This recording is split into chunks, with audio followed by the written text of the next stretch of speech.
अस्सलामुअलैकुम दोस्तों। आज के इस लेसन में हम सीखने वाले हैं daily use English sentences.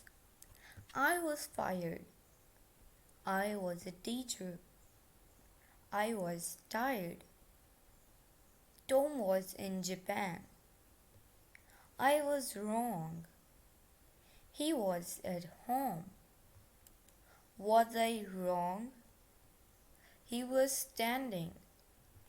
These all sentences contains was, so that's why these sentences are past sentences. Was I wrong? He was standing. He was alone. She was promoted. He was brave. He was very happy. It was night. I was out all day. I was at home.